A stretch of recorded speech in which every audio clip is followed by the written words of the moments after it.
episode 64, and welcome in to the Benches Cleared podcast, where we cover the best rivalry in all of sports. I am Jesse Gutierrez, and I represent the side of the San Francisco Giants, who are most likely going to go 3-3 last week. Who got swept last week.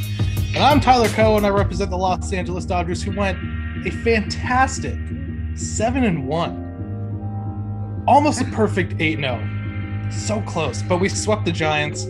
I should be eating Chipotle right now. I forgot about it, so I made dinner at home. But next week, I will be eating Chipotle on the pod on Jesse's dime.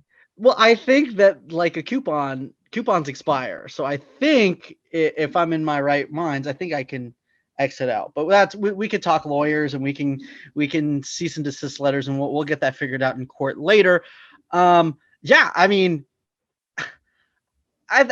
first of all, we are recording during the Giants game. The Giants just came back. It is now 5-4 in the bottom of the 8th inning. So I feel like there's a lot of ways this could go, right? Because if the Giants end up losing, I feel like the mood is a lot different than if the Giants end up winning. So we'll get into that later. That's typically how it is. Losing's bad, winning's good. But like, I feel like this is a huge game in the scope of last week, because you could chalk up the Dodgers series to like, oh, that was just a shitty series. Or if they end up splitting the series with the Diamondbacks right now, it could be like, oh shit, is this the Giants' demise? Or they're going to be, bottom feeders, like, you know what I mean? Like, not the good ones. But I don't know. We'll see what's going on. Things can happen, but things are happening in the sport. Something happened in the Cardinals game. Joe West pulled, I don't know the guy's last name, Gio, because I was watching the interview with Mike Schilt. Gio had a dirty hat, and they pulled him out because I guess they were saying it was like sunscreen and rosin bag residue. Yeah.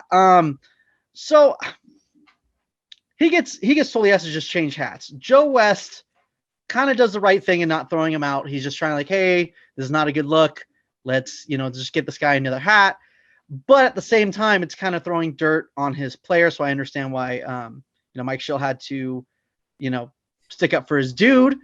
But he kind of went off the rails talking about how everyone is doing crazy illegal, substances. I know Cole has been accused of it.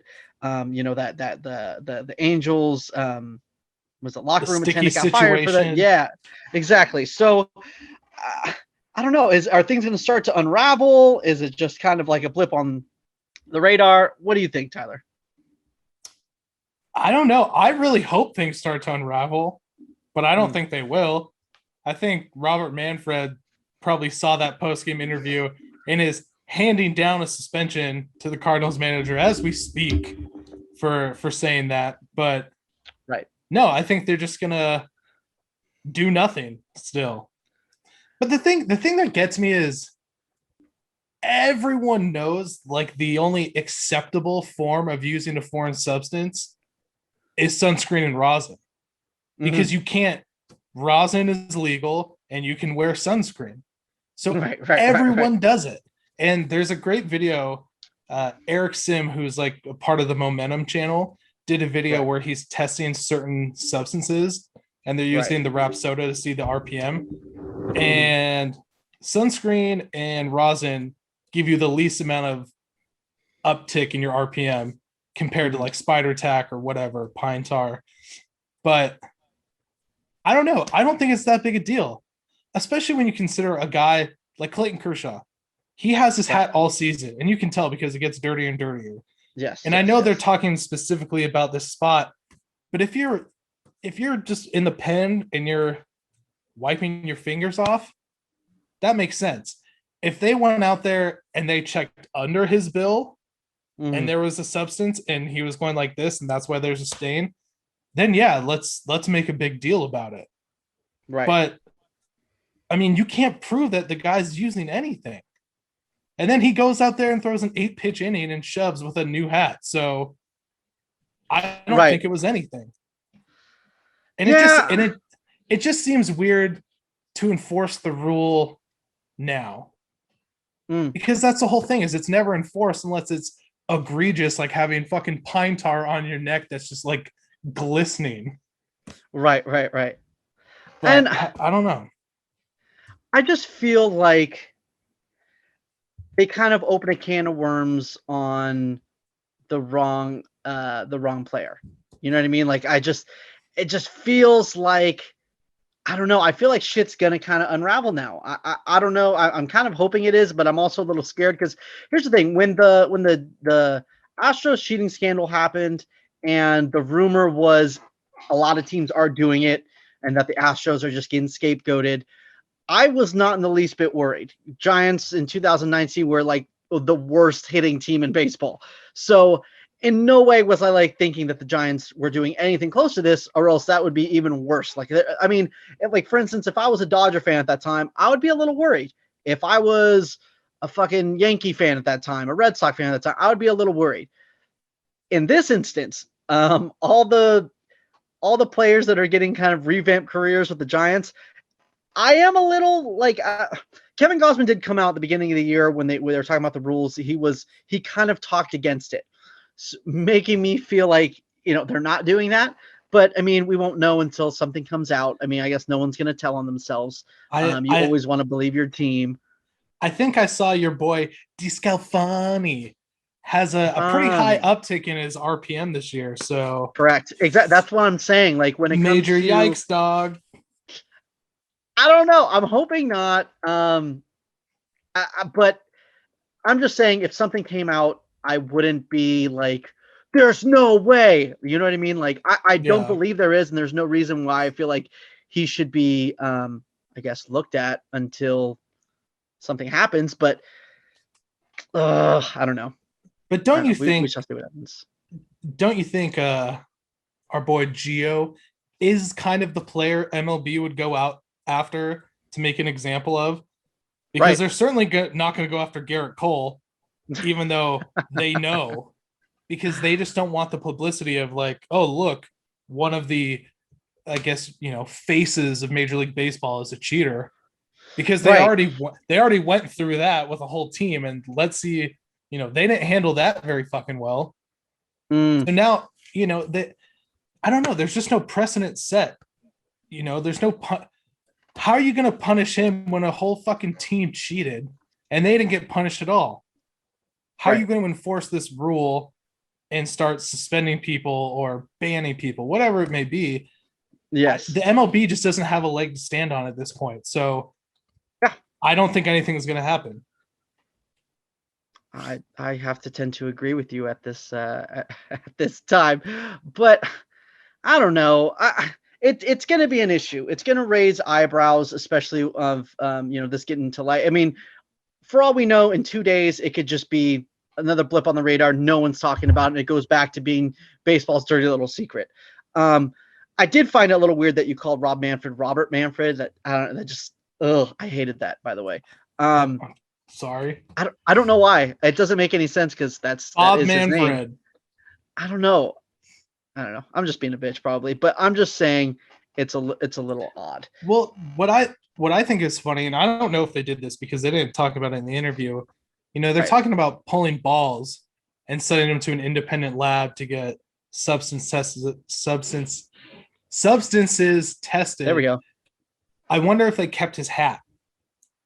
Because if I'm a player and you tell me I can't wear my hat and I know I'm not doing anything wrong, I'm begging MLB to take that hat and test it. Right. That's just total vindication right there. So I'm curious to see if they took the hat or what they did with it. So we shall see. Mean, who knows? I guess we'll see in the next 7 weeks. I mean, I felt like we were fortunate that this happened the day we were podcasting at the same time. We don't know what the aftermath is. We don't know what's going to happen. But yeah, I think speculation could go either way. And my feeling is that's going to be a blip on the radar. I feel like something's going to happen in the next day or two, and we're not even going to hear about it until something else like this happens.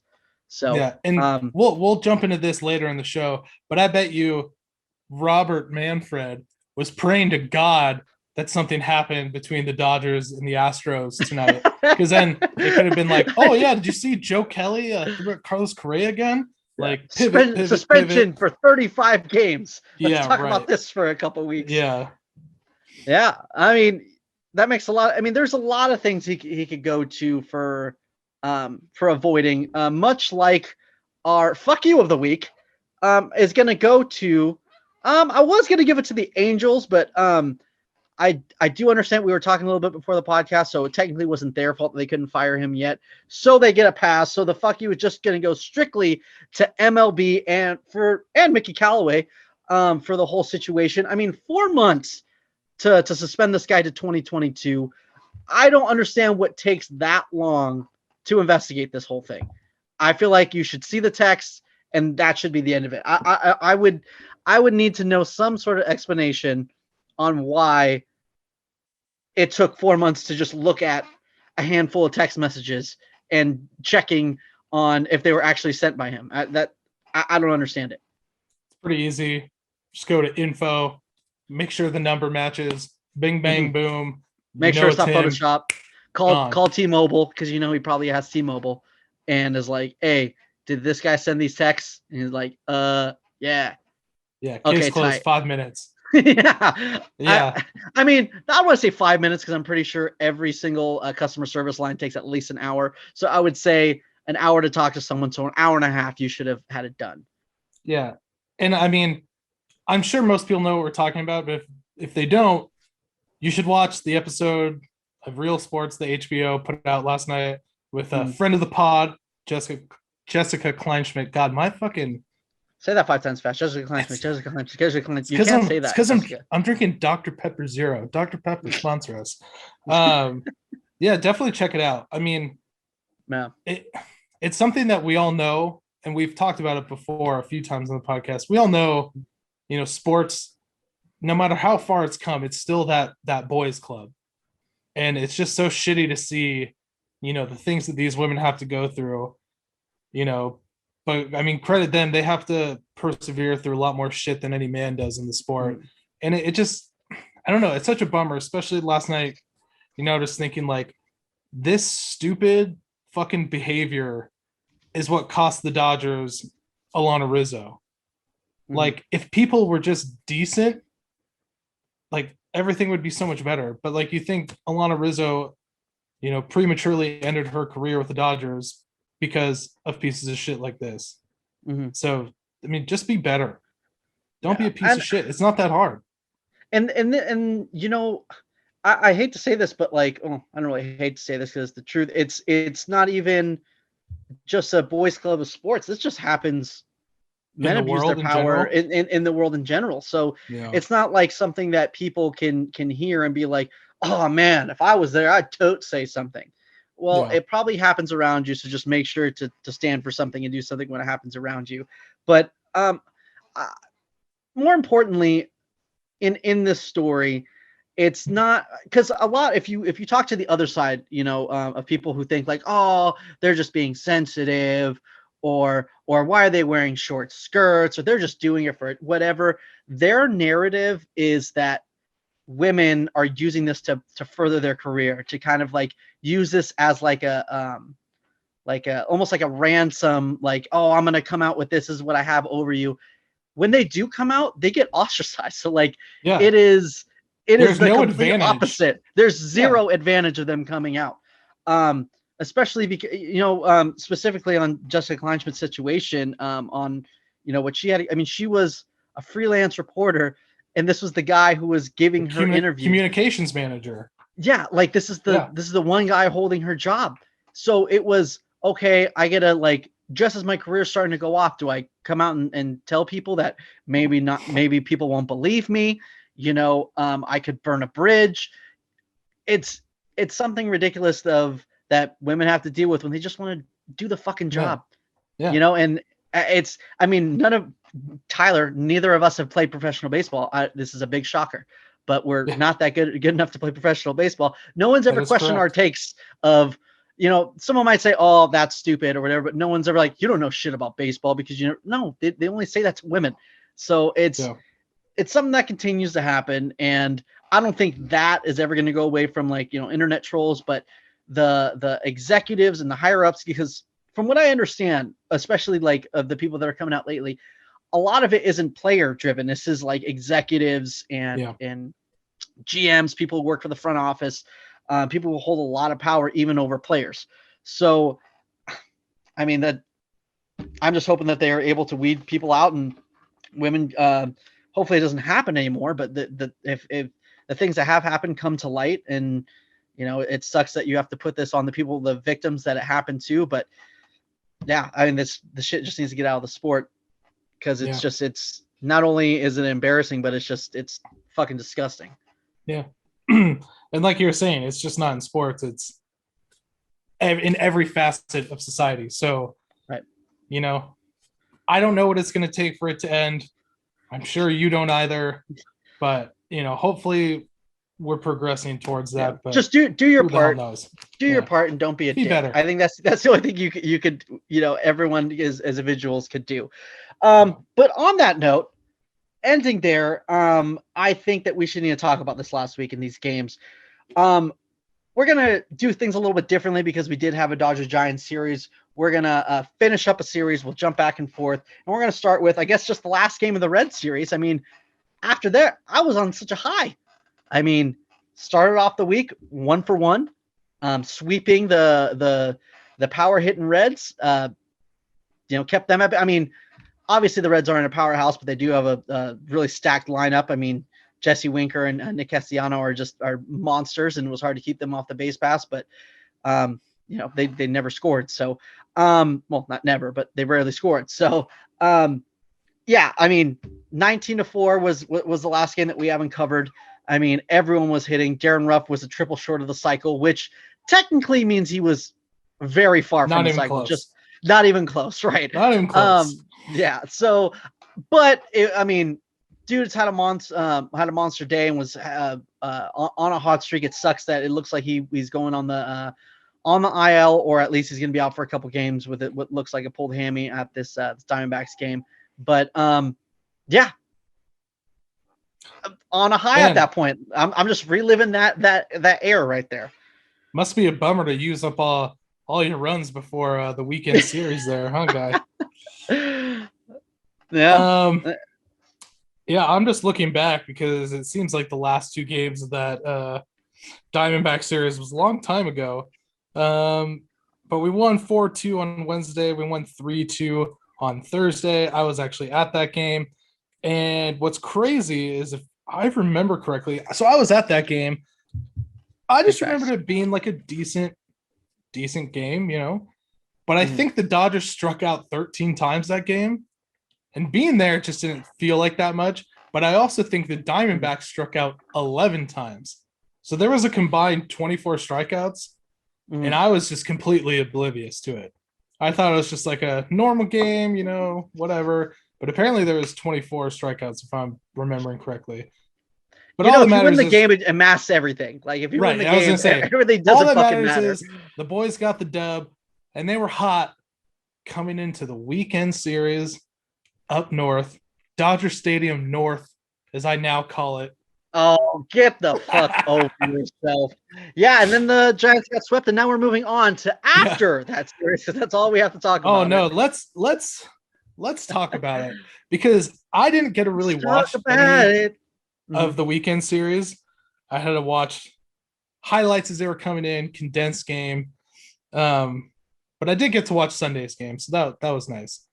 But just a great weekend for the Dodgers. We sweep the Giants, and so I won the Chipotle, but I also declared that after the weekend, the Giants wouldn't be in first place. The Dodgers also aren't in first place. You said but the Giants aren't in first okay. place. Whatever. You said in 2 weeks, whatever. Okay. In 2 weeks, you won't be either. So who knows, maybe. After you get swept in a 4-game series this weekend, calm down. You guys have a bullpen game tomorrow, so you guys calm that ass down. Well, I mean, if you look at it on the Giants side, listen, I was talking about how the caveat was game 1, right? Game 3, if DeScalfani didn't have that huge blow up, it's a shitty outing. There's nothing else you can say about it.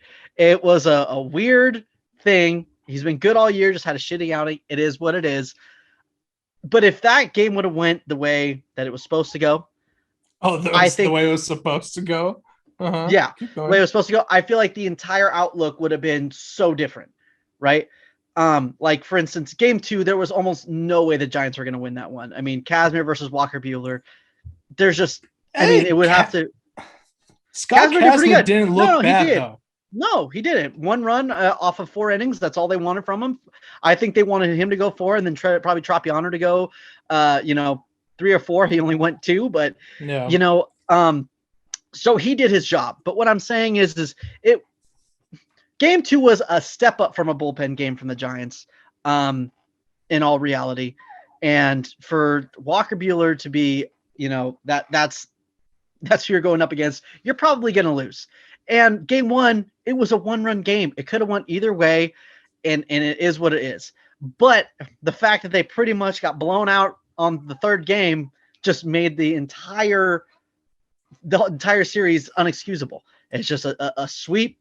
It makes you seem like the entire season of you dominating just go away, which really sucks that can happen in 1 game. But that's just facts. I do want to make a point because I feel like you're really glossing over Friday night's game. Yes, it was a 1-run game. Yes, but it's not as close as you're making it out to be. Fool. How was a 1-run game not close? Dodgers, how much 2 runs, how much 10 closer? Hits. You had 2 hits. Oh, okay, Dodgers, and we scored 1 run from it. We capitalized on a mistake because Trevor Bauer doesn't know how to throw to first base. That's what good teams do. They capitalize on mistakes. Okay, I'm just saying the Dodgers dominated that game. The Dodgers hit singles. The Dodgers hit singles, and then the Giants got out of jams. And the Dodgers got the dub. Exactly. It was and they dominated game. A 1-run game is not dominated, Tyler. They dominated the game. Okay, first of all, you sound really stupid. I'm going to stop you there so you can just stop sounding stupid. And let's talk about Trevor Bauer for a second. A lot of people with mixed reviews on how his sword stuff, his they reference the Tommy Lasorda thing of bring on the chance or whatever. I really want to talk about it, but I want to hear what you think about it first. Oh no, I would love to hear your little crybaby take first? on it. Yeah. No, hold on. I don't think I have a crybaby take. No, I was just gonna say, knowing you, I think it'll be a decent take. It won't be a typical crybaby giant bullshit take. But let's hear it. I'm curious. So I love it and I hate it, right? I love it in the fact of I love shit talking. I mean, there's nothing better than I want more shit talking in baseball, and this is it.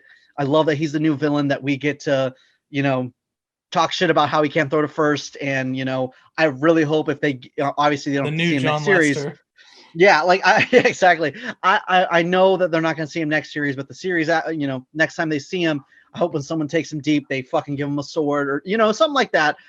And then I hate it in the fact of, it's my team, so I want to talk shit about him. So in a way, it's like I hate it just because I have to hate it, and now I'm on him. But I love the fact that he's the new villain, and I feel like he's the type of dude that when he ends up, if he opts out of that 4th year with the Dodgers or in 4 years, 3rd year, that he'll probably sign with the Giants on a 1-year deal just to kind of still be in that rivalry and go back and forth. That's the type of dude I think that he is. I think that's the type of dude he presents himself to be. Okay. But I think really he's going to be a Dodger for a long time. He might be. I'm not saying that we're going to get him. What I'm saying is he seems like he's kind of egging it on. He's trolling to where in 4 years, let's say he's not the pitcher that he is now. And he's kind of like, oh, take a 1-year flyer. Fuck it. I'm going to go to San Francisco and make the Dodger fans hate me now and make the Giants love me now. You know what I mean? I mean, the only team I don't see him ever playing for is the Astros, even though he says that he's open to all teams. There's just no fucking way. And we're going to jump into that in a minute. But as far as my reaction, I love it. I mean, he had a great outing, so why not do something? Yeah. And to me, it makes the rivalry better. Hands down. And especially because the Giants, as of right now, it's kind of a weird time for them because you have a lot of aging stars like Cueto or Posey or Belt, whatever. And then you have a lot of young guys. So we're on the Dodgers side, it's like we're kind of waiting for someone to step up on the Giants side and be that villain for us. Right. Because all those years we got to hate Barry Bonds and Jeff Kent, Bumgarner, and now we have nobody. Right. So anything anyone can we do like to as stoke Giants that fire, fans, we don't hate Kershaw. We want him to fail, but no one actively hates Kershaw. In the same way with Dodger fans hate Buster Posey, but they don't like hate him, if that makes sense. It's they not hated like they hated Barry Bonds. Exactly. Everyone hated Barry Bonds. So it'll be nice to have that, I don't know, just stoke that fire and kind of get it going. Because we've talked about the last couple of years, the rivalry's there, but it's just not as exciting. Right. And it's finally back. We really felt it this weekend. Yeah, it's on its first leg, and I feel like in a year or two, it's going to be back to where it was from 2012 to 2014 when they were really duking it out for that top spot. One thing I do want to say about Trevor Bauer, just to end off on him and the reaction everyone got from him. He had a great outing, first of all. He did dominate through 6 in a third innings, but I could not stand all these gladiator references. Are you not entertained? The fucking, oh my God, can you believe that he saved the bullpen because of a bullpen game just a day ago? Bitch, he barely qualified for a quality start. Okay, let's calm down. It wasn't anything like a gem spectacular, like, oh my God. It was a very good outing. He deserves all that credit in the world, but let's just tone it down a little, please. God, you are salty. I agree with you. Am I lying? Am I lying though? Because that 126 pitches really fucked the Dodgers today, I feel like. Because he threw 126 in San Francisco, and it showed. Because his command today just wasn't there. But the last thing I wanted to say about this series, and it has nothing to do with the Giants really, I kind of think after this weekend and the 3 best records in the National League all being in the NL West is now kind of cultivating that rivalry with the Padres from both sides, where now the Giants have a little bit of a rivalry with the Padres and so do the Dodgers, and that mutual rivalry, it makes me more interested in maybe legitimizing the rivalry with San Diego. Yeah, it might be like a baby rivalry right now. It's a baby. It's one of those. Oh, it's an in division little like it's like a baby, like a flavor of the week. It comes and goes. I mean, this Giants and Dodgers is going to last forever. Padres, when they go back to sucking in 2 years, I'm saying it. Fuck it. In 2 years, they're going to suck again. I'll go there. I don't give a shit. Then they're not going to matter anymore, just like the Diamondbacks. I mean, no one gives a shit. But it will be if the Dodgers and Padres and Giants all kind of keep pace with one another, especially maybe after the All-Star game. I mean, it's going to be a fun stretch. Yeah. Towards the end of the season. It's going to be fun. But 100%. Speaking of fun, kind of fun, not so much fun, the Dodgers played the Astros. And my first thing is, it wasn't as exciting as I wanted it to be. The series as a whole. We split the series, which, I mean, going 7-1 in the last 7-8 days has been great. You definitely want to sweep them, especially because of the deep-seated hatred. But they split the series. But I was really hoping for some kind of theatrics, and it just wasn't there. There was no shit talking. The only theatrical thing that happened was the Astros cheating again with the whole light situation. But other than that, there wasn't. What light situation? The whole bank of outfield lights weren't turned on yet. Yeah. Because the roof's closed, so they have some lights not turned on. So the rule states you can't turn the lights on in a half inning. So the Dodgers had already batted, and then they turned the lights on when the Astros came up. But you have to wait. So there was Kershaw had already kind of been sitting around because the Dodgers had a long inning. And then finally it just looked like Doc was like, yeah, just play. I don't want Kershaw sitting around anymore. Just play. Right. So right. Fuck the Astros. But last night was a good outing from Kersh. Kind of bittersweet because it kind of shows you what could have been when he threw 50 breaking balls and then didn't miss any in the 2017 World Series at Minute Maid. And he was just making them look like fools last night. So I don't know. Good win. It was his revenge Bauer. game. Yeah. Bauer didn't look good. I mean, you could tell that he threw 126 pitches. I don't know. He just didn't look that great. I think he was only on.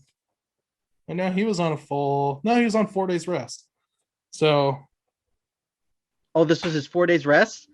Oh, he's probably not going to get that again. Yeah. So, well, no, he pitched on the 5th day. So. Oh, so yeah, that makes sense. But I mean, after throwing 126 pitches, I feel like normally you'd skip him, but I think just because of it being the Astro series, last night we saw Joe Kelly come in. He just did his job. Nothing fun there. But today we lost the game. But I think what hurt most is Altuve hits a home run to lead off the game. I mean, that just kind of killed the mood right there. Right. And then Correa hits a home run. And then Bregman hit a home run last night. So the 3 most hated guys all went yard in the 2-game series. And that's just shitty. And I hate Carlos Correa so fucking much. I really just wanted them to hit him in the mouth so hard. But nothing happened. And that's the thing is, I think you and I had talked about it earlier. You knew Trevor Bauer wasn't going to throw at anyone. He's very vocal about how he's against that. So I was hoping when the bullpen came in, and especially when Dennis Santana came in, I mean, the game was still in reach, so I knew nothing egregious was going to happen. Because Dennis Santana looks like he can fight. So because he has a tattoo. Of course. We all have tattoos. We're all criminals. We all do drugs. Yeah, I mean, overall, great week for the Dodgers. Split the 2 sweeps, split the series with the Astros. Now we just got to focus up on taking 3 out of 4 from the Giants at home and, go from there. Yeah, I think that it's going to be interesting, right? Because we know the Dodgers have a bullpen game, and then it goes to Buehler, Urias, and then Kershaw. We don't know what's going on with the Giants, if it's going to be Scott Kazmir tomorrow or what exactly they're planning. But I don't know. I was hoping they were posting something before the game like the Dodgers did, but we shall see. Nice play. Let's go. God damn it. That's what I'm talking about. See, the thing is okay, now we're back on. Tyler Rogers is the shit. Okay, it doesn't matter if he's bases loaded, no outs, whatever. It doesn't matter. Okay? It clearly does matter because we just had to stop the podcast for 10 minutes so Jesse could watch because he was scared. I didn't even care. And by the way, they didn't know it's 10 minutes because I just chopped it. So all they know is it just happened. So yeah, Giants beat the Diamondbacks, swept them. Not a big deal at all. But it was a huge game today. It was a huge game today because it would have changed, like I said early in the podcast, it would have changed the outlook of the whole week, honestly, because if the Giants lost today, it would have been like, this is their demise, their downfall. But now they're back. They're sweeping shitty teams. Just had a bad series against the Dodgers. They're going to go back into LA, and they're going to look very good. Okay. I know they're probably not going to sweep, especially because Giants are probably going to have another Scott Kazmir day, and I don't know who that's going to land against. But I feel pretty good with a split of 2.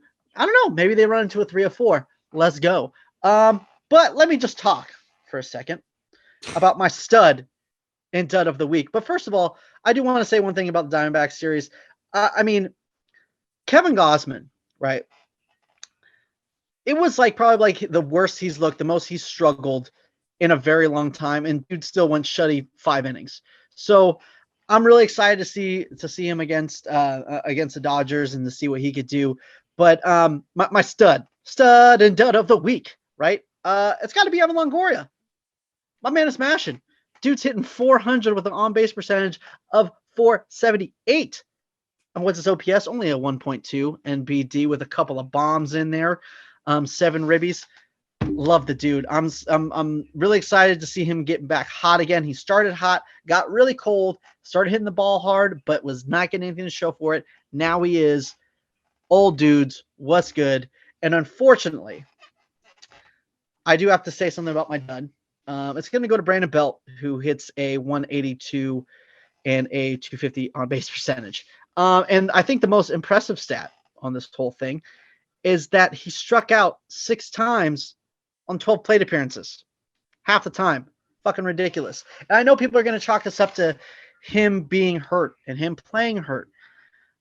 But if you're hurt, sit the fuck out. You're not that dude. I'm sorry, but like right now, if Buster Posey was doing that, I can understand that. Because his backup, Kirk Casale isn't doing shit. But Darren Ruff, I know he just went down, but is mashing the ball. Jason Foster just hit a home run today. He can play some first base. Austin Slater can play some first base. A hurt Brandon Belt is not better than those guys. So, if you're hurt, sit your ass down. That's all I got to say about that. Yeah. Also, just want to make a quick note.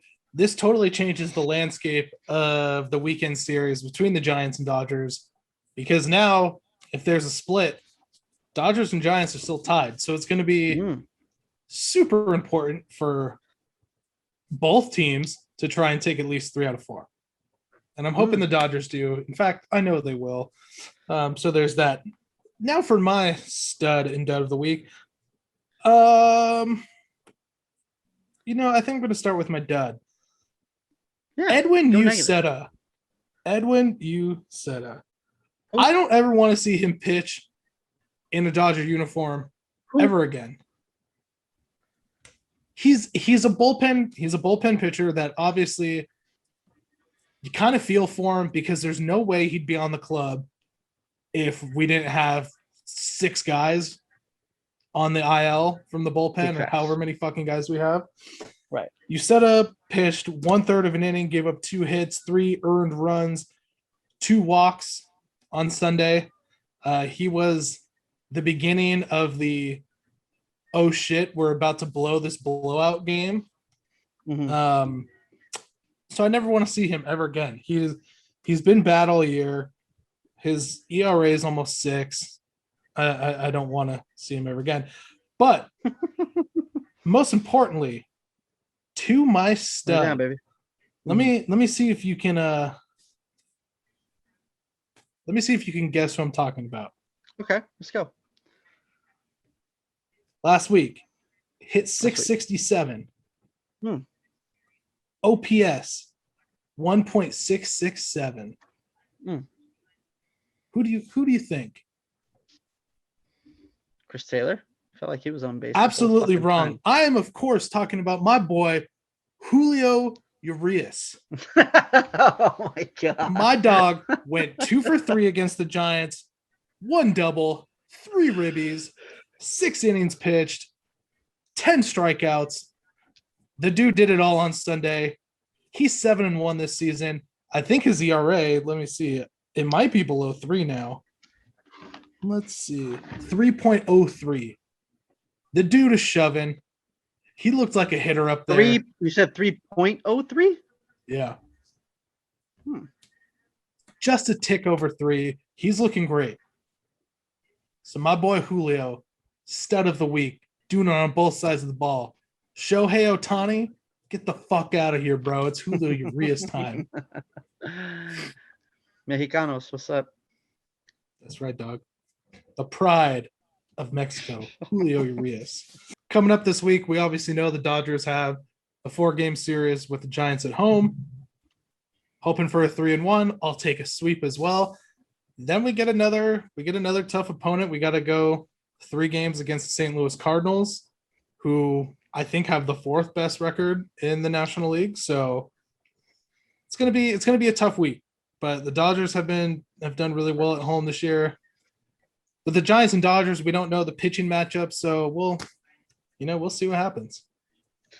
Yeah, we know he's pitching for the Dodgers, but we don't know pitching for the Giants, which makes it really rough. But Giants side, we're gonna go 4 against the Dodgers and then 2 against the Los Angeles Angels of Anaheim, the Albert Pujols Angels of Anaheim. I'm gonna predict a 4-2 week, whether that be a split with the Dodgers and a sweep of the Angels, or a 3 of the Dodgers and a split of the Angels. It could go either way, but that's where I'm going to go with it. 4-2. We're going to keep on packed. The Giants are a good baseball team. They're playing good baseball. Big ups to Austin Slater with a huge homer, and the Jason Vossler, big dong, making me happy for the day. Quick note, just because it came back to my head, I'd like to throw in another fuck you of the week to the one New Era, putting out those hideous marketplace local hats. Did you see these hats? Okay. I did not see these hats. Oh my God. So they put out these hats. Every team had it. It was supposed to have the area code every area code within the county that they play. And like the Dodgers had like a taco emoji on the back. And they all looked like shit. And everyone was roasting them. For instance, the Tampa Bay Rays had the Tampa Bay area code, but not St. Petersburg, which is where they play. The Kansas City Royals didn't have their area code on the hat. The Dodgers hat just looks stupider than shit. And so every team, every fan of every team was just roasting them. New Era pulled them off MLB Shop like 4 hours after they released it. So that's why I didn't hear about it. Yeah. So if anyone was dumb enough to get those hats, I hope you don't get it. You'll thank me later. You don't want it. Everyone's gonna laugh at you. So whoever designed that hat, I don't know what you were thinking. So fuck you. Unbelievable. And you can quote me on that. Brought to you by Farhan. Yeah. As always, this episode was brought to you by Renovation Candle Company, where summer candles are out now. We even have outdoor candles to keep those pesky mosquitoes away. So check it out, renovationcandlecompany.com. Keep us paid. Also, make sure you use Vapor Rub for keep bugs away. It works. Mexicans know everything. Thank you guys so much for listening. Make sure to subscribe to us on your favorite podcasting platform. Go on YouTube, subscribe to us, hit that little bell and the notification. Get a like. Help the algorithms keep them showing up on your timeline in your little boxes. Follow us on Instagram, Benches Cleared Podcast, on TikTok, Benches Cleared, and on Twitter, Benches Cleared P. Thank you guys so much. We'll see you guys next week. And we haven't said this in a while. Fuck that guy named Aubrey Huff.